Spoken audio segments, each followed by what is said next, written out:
ada di sini, saudaraku, sungguh kota ini sangat indah. Tapi lebih indah lagi kita semuanya yang hadir di sini. Dan yang paling indah adalah Tuhan Yesus. Terima kasih kita dan kasihnya yang kekal.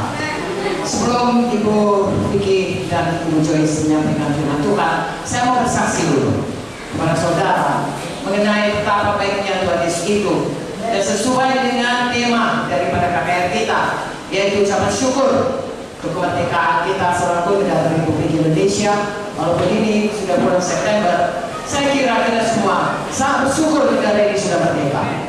Karena tidak enak saudaraku di bawah penjajahan bangsa lain. Kalau saudara, saya hidup, saya lahir pada waktu masih masa penjajahan. Saya kira saudara semuanya belum lahir pada waktu saya lahir, atau tidak ada yang setua saya, mungkin ada 1-2 orang.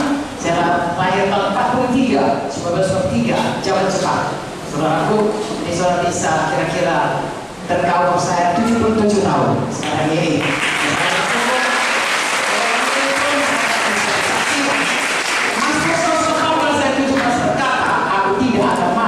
Aku hidup untuk menceritakan perbuatan-perbuatan saya. Saya bersyukur. Pertama, saya bersaksi betapa baiknya kita sudah merdeka. Saudaraku, orang tua saya satu pun, baik ibu saya dan bapak saya selaku, tidak punya kesempatan seperti kami anak-anaknya, karena mereka hidup dalam zaman penjajahan. Bapak saya hanya sekolah, saudaraku, kira-kira SMP, sekolah Inggris, Methodist Boys School, jadi dia tidak sekolah negeri, sekolah Belanda, saudaraku. Ibu saya sekolah Nation State, sekolah gadis, dan hanya sampai SD. Tamat SD dia mau meneruskan sekolah harus ke Padang Panjang, dan itu jauh sekali. Kami tinggal di daerah Langkat, Kabupaten Langkat, Sumatera Utara. Padang Panjang tidak seperti sekarang, dan naik pesawat sebentar sudah sampai.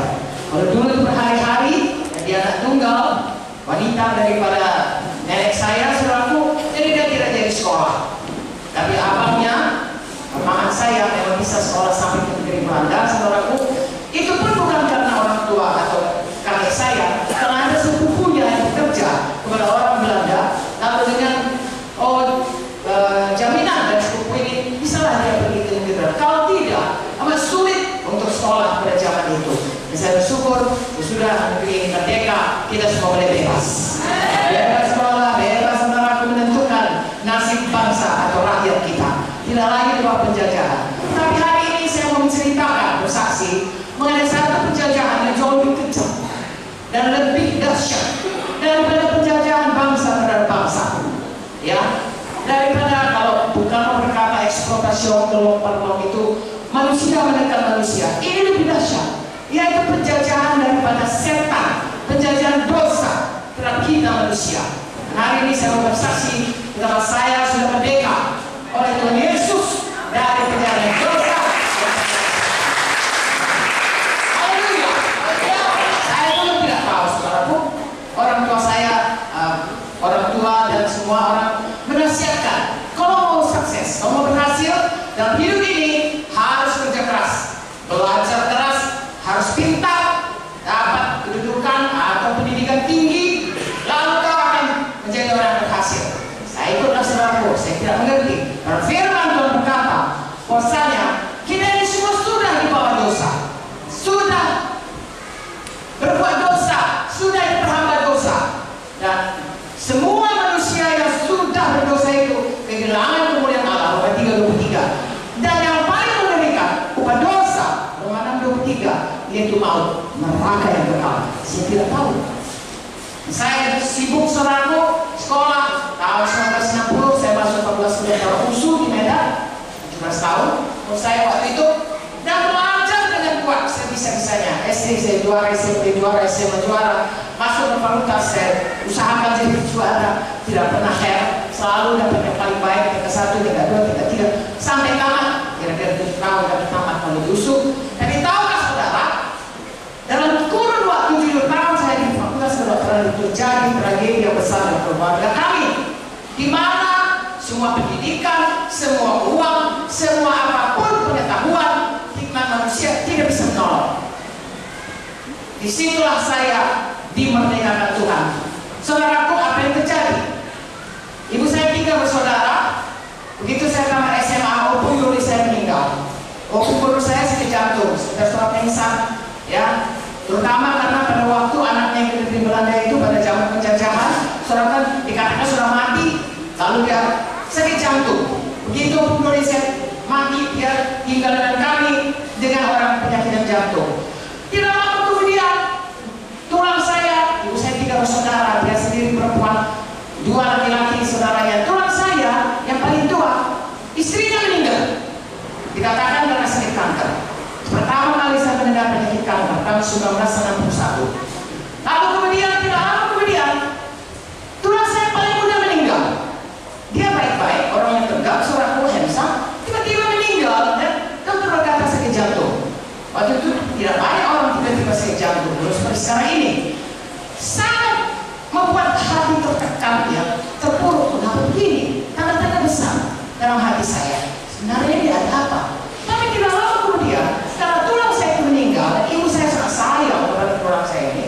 Tolong saudara, 10 bulan dia tidak bisa dihiburkan. Apapun kami katakan, saya selalu katakan mama, nande, kalau saya kami nande. Jangan sedih begitu, menangis terus. Dia katakan, sebisa saya berpisah dengan pangan itu. Menangis terus, 10 bulan, ibu saya meninggal. Sudah bisa bayangkan keluarga kami, bagaimana dahsyatnya pukulan itu. Dan tidak lama kemudian, tulang saya paling tua. Walaupun dia seorang, dia yang membangun suatu musuh itu, dia membangun rumah sakit Elizabeth, dan dia seorang mempunyai kedudukan, dia putra Indonesia pertama, dia menduduki seorang menggantikan orang Belanda, menjadi ketua di perkebunan Sumatera. Tidak ada gunanya semua. Dibawa kemana pun tidak bisa sembuh. Dan kemudian dia meninggal 2 tahun kemudian. Dan tempoh 7 tahun saya sekolah kedokteran, semua meninggal. Yang tinggal adalah orang yang sakit-sakitan. Opung saya sakit, bapak saya yang TBC-an dan sakit ada tumor di sini. Dan kedua kan tulang saya satu sudah meninggal, lalu menikah lagi yang baru dengan seorang gadis seperti saya umurnya, tidak tahu cari makan. Dan yang satu lagi pun tidak pernah cari makan. Orang di daerah kami Kabupaten Langkat berkata, ini keluarga hancur. Yang tadinya mereka begitu sangat mengatakan tinggi sekolahnya, ada uang dan lain, semua yang tidak ada gunanya. Semua berkata hancur. Tahukah saudara, Tuhan Yesus baik. Sangat baik. Saya kemudian dikirim saudaraku, saya belum tamat, adik saya paling tua, dia suruh itu, saya belum tamat, saya masih koskap saudaraku di bagian-bagian anak dan lain sebagainya. Tapi saya berhasil tamat, saya dikirim ke UI saudaraku. Di UI Tuhan menangkap saya saudaraku. Saya bertanya sebenarnya hidup ini dari mana manusia ini, kenapa ada di bumi, mengapa jadi begini, kok kelihatannya orang lebih jahat, nasibnya tidak begini, di mana Tuhan itu, siapakah Tuhan itu? Saya ke gereja dan berdoa dalam nama Yesus, anak yang tunggal, saya berdoa, tapi saya tidak yakin bahwa saya lewat enggak ya atap ini. Saya tidak tahu, saya tahu Yesus, saya tahu ceritanya, saya tahu saudaraku, cerita Natal ikut dalam perayaan Natal, tapi saya nggak kenal Yesus secara pribadi. Saya hanya tahu cerita-cerita tentang Yesus. Seperti sekarang ini, kalau dulu zaman kami yang paling terkenal itu Presiden John Kennedy. Saya tahu cerita John Kennedy, siapa istrinya, bagaimana anaknya, bagaimana caranya dijadi. Saya tahu semuanya. Motonya, being the second is no best, always being the first, harus jadi nomor 1. Tapi saya sendiri nggak pernah salaman pun dengan Pak John Kennedy. Kalau ada persoalan saya, John Kennedy nggak tahu apa-apa. Tetapi saya sangat mengenal cerita. Saya juga seperti itu dengan Tuhan Yesus. Saya sebenarnya tidak punya hubungan pribadi, kalau saya di gereja, walaupun saya tahu cerita tentang Yesus, tapi saya tidak yakin apakah Tuhan mau menolong saya. Nyatanya hidup saya begitu berantakan, saya tidak tahu apa yang jadi dengan kami. Mengapa begitu?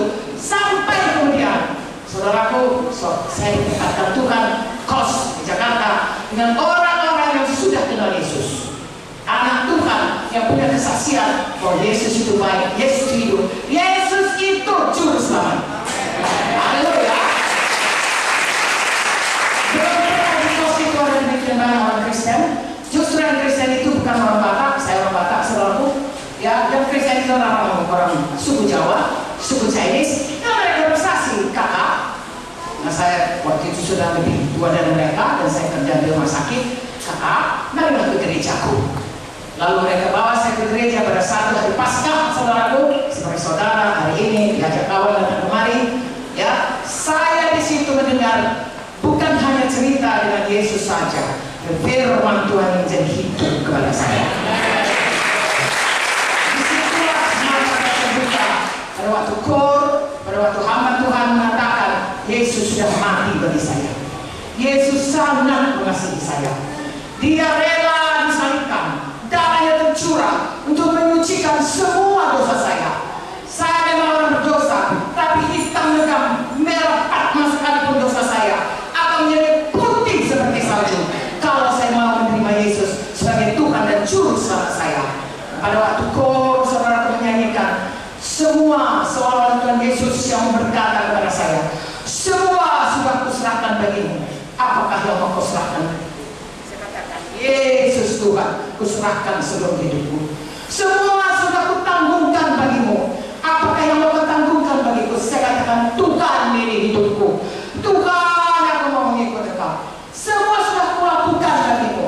Saya saudaraku waktu itu saya menjerit dalam hati saya karena ini kematian seperti ini. Air mata saya bercucuran. Saya katakan, Yesus Tuhan, Engkau Juru Selamatku. Selama ini inilah yang dirindukan juga. Yesus, ampuni aku. Oh Tuhan, selamatkan aku. Tuhan, Tuhan. Saya bersuruh memanggil nama Yesus, saudaraku. Air mata saya bercucuran. Saya orang yang keras. Selalu lihat bagaimana hidup kami. Sebab kalau saya menangis, adik saya ada 14 orang, semua ikut menangis. Yang satu berkata mama, yang satu berkata bapak, karena di dalam mama, dalam bapak. Jadi kalau saya mulai menangis, semua menangis. Jadi saya tidak bisa menangis, saya keraskan hati saya, jadi saya terbentuk dalam keras. Tapi pada malam itu, Yesus datang kepada saya, menyatakan dirinya, Dia Juru Selamat. Saya menangis dan sejak itu hidup saya berubah. Besok paginya saya biasa berdoa selaku 2 rutin.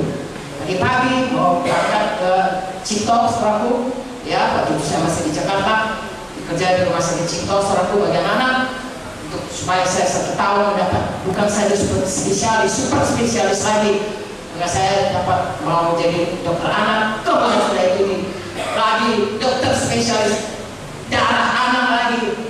Saya ke Cito, tapi saya bukan cuma dapat ilmu darah anak, saya dapat darah Yesus. Haleluya.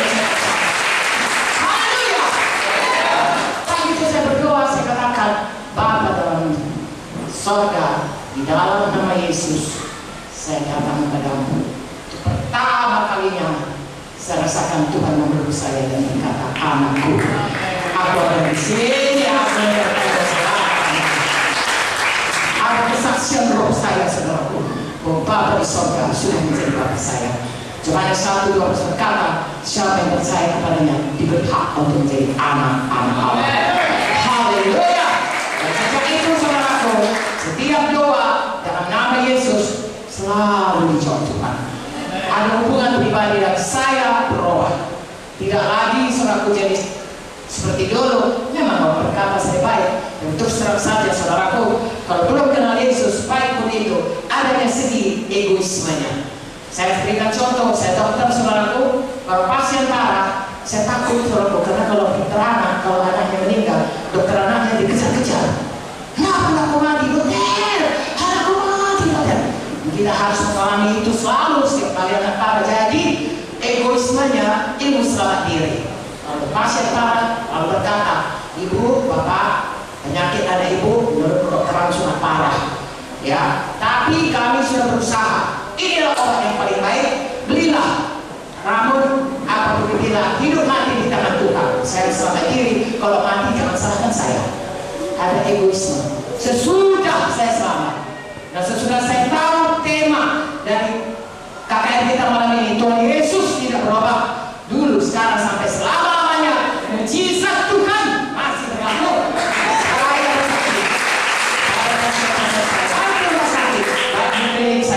Saya katakan, memang kalau lu terang mengatakan parah, tapi ada Yesus, Jehovah. Bagi yang seorang orang Kristen, saya katakan, bukankah kamu orang Kristen, buka dulu ajimatmu itu. Karena itu menghalangi, bukannya tangan Tuhan terlalu pendek untuk menolong kita,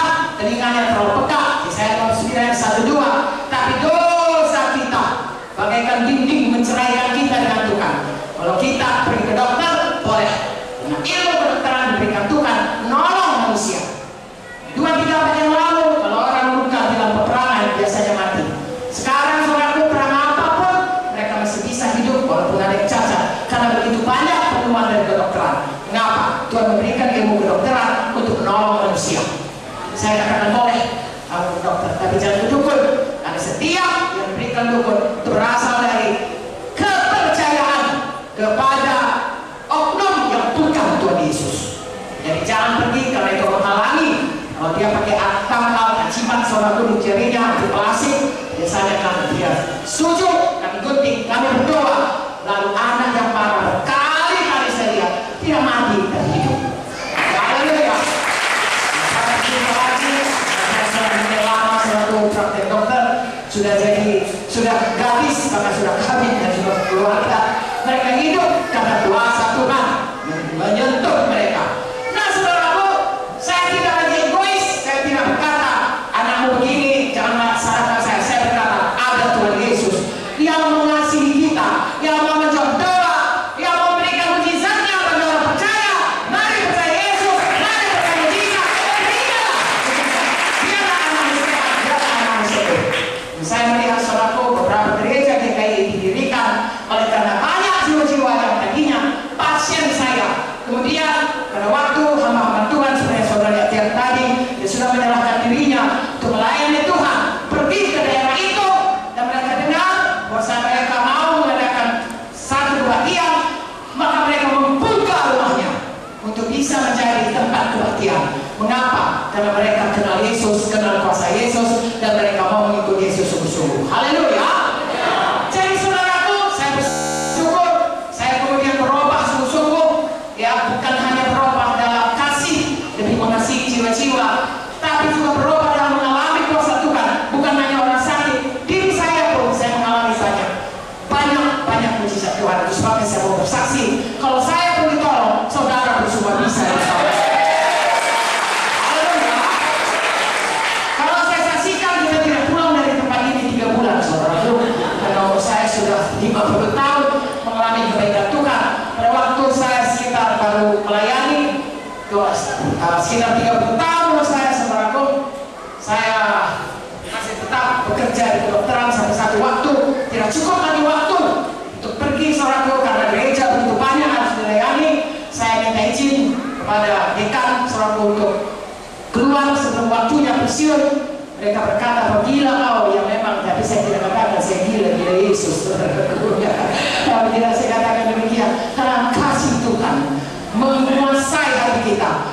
Dan melihat di desa-desa itu banyak orang belum kenal Yesus. Daerah kami itu daerah animisme, saudaraku. Dan mereka, kalau kami beritakan Yesus juru selamat, mereka tanya, Yesus apa marganya? Gak tahu ya, saudaraku. Yesus itu orang jauh dia. Begitulah. Jadi kami pergi. Pak Menteri berkata, mari kita pergi mengejar. Pak Menteri dia sekolah teknik, saudaraku, tinggal semester terakhir, tapi dia tinggalkan semua. Dan saya juga, saudaraku, saya tinggalkan semuanya, kami berdua. Dan kemudian anak-anak kami ada 3 orang. Dan kemudian hamba bantuan saudara yang tadi, yang sama bidangnya dengan kami, saudaraku. Kalau saudara mau tahu, dia tanya dia pengalamannya.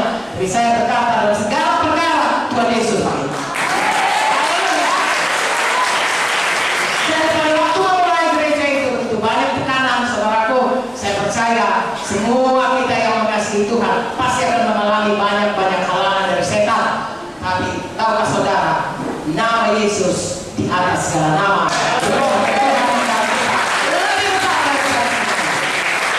Saya begitu sangat capek dan sangat tertekan. Saya jantung saya suka berhenti. Jadi dia berhenti, dia berdetak, tik, lalu 3 detik berikutnya tidak berjalan.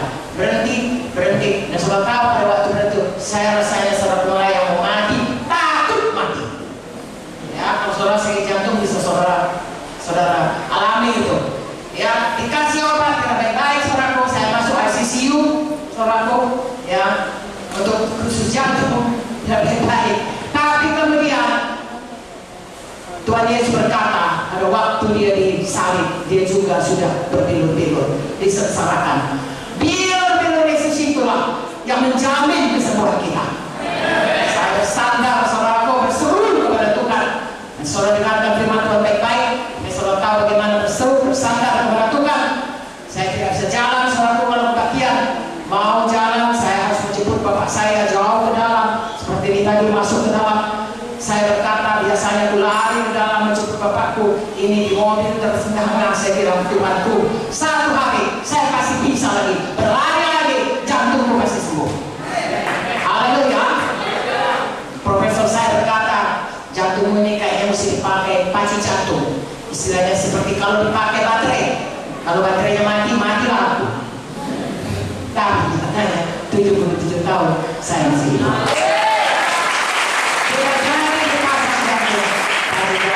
Saudaraku, yang iya hidup Yesus menyembuhkan saya. Saya terima meminta Tuhan. Saya sehat sampai sekarang ini. Kami keliling Indonesia, saudaraku. Beberapa minggu yang lalu kami ke Sorong, kami ke Sumba, kami ke Manado, ke Tongano, ke Bekasi, ke Makassar, ke Jambi, Pekanbaru. Sebentar ini minggu depan kami lagi juga ke Jogja. Jatuhnya jantung, saudaraku. Karena Yesus ada di dalam.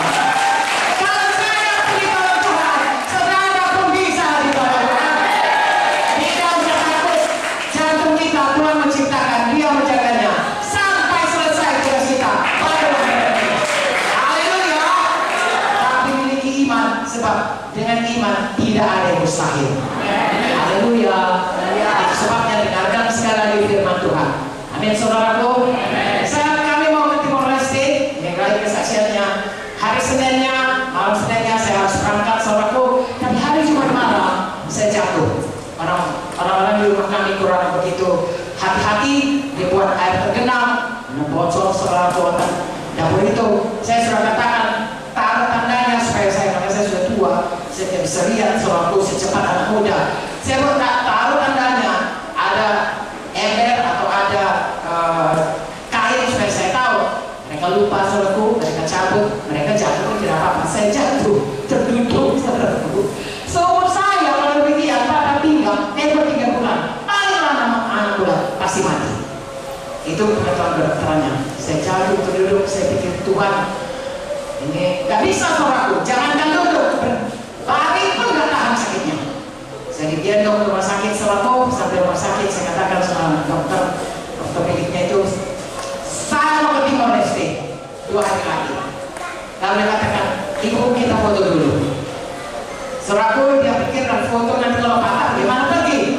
Tahukah saudara, di foto tidak ada patah, retak pun tidak ada.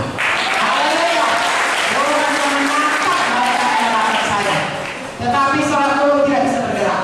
Jangankan berdiri, jangankan saudaraku, ya. Alarmnya sudah terlalu lama saya bersaksi, tapi masih bisa kan saudara mendengarnya? Nah, tidak bisa berbalik, tidak bisa. Hari Jumat sampai hari Sabtu, Minggu malam kami harus berangkat. Lalu pada hari Sabtu dokter datang, saudaraku, dia katakan bagaimana? Saya bilang belum bisa. Kita coba ya, oke. Saudaraku, Tuhan memakai dokter itu, dia bilang ayo duduk. Saya tadinya berbaring bersakit, langsung bisa duduk. Ayo berdiri, langsung bisa berdiri. Ayo jalan, langsung bisa jalan. Wow. Karena dokter pikir, katanya saya mau kasih kamu apa namanya itu segala macam, saudaraku. Lalu katakan, oke lah, kalau memang untuk Timor Leste boleh. Tapi pakai kursi roda kalau di Cengkareng, karena itu jauh depan bandaranya. Saya bilang oke saja dokter. Dan hari Minggunya saya berangkat Senin tiba di Timor Leste. Haleluya. Tuhan Yesus baik. Tuhan Yesus tidak berubah. Dia dahulu menyembuhkan, sekarang pun menyembuhkan. Dia menyelamatkan, sekarang pun menyelamatkan. Dia memberikan membebat hati yang luka, sekarang pun Tuhan masih memberikan damai sejahteranya. Dari mana? Haleluya. Dari mana saya katakan saya berubah, saudaraku? Sebelum saya selamat, kalau saya berkata, kenapa mukamu suka murung? Kenapa kau sedih? Nama saya Mama mereka panggil, kenapa mukamu murung? Lalu saya marah kepadanya. Kenapa kau tanya muka murung? Apakah kau pikir hidup ini ada enaknya? Seluruh hidup ini banyak persoalan yang murung lah. Yang tak berani lagi saudara, dia tahu saya lebih marah. Tapi tahu saudara, sesudah saya selamat, waktu saya masih di Jakarta, saya punya teman di situ yang kakak abangnya itu seorang profesor di bagian bedah di UI. Dia suka bawa saya ke rumah abangnya. Ya, kami sama-sama belum menikah, jadi suka bermain-main. Lalu kemudian selama setahun saya di sana, abangnya pada akhirnya dia bertanya, Acil, namanya Acil kalau saya ini, kenapa itu kawanmu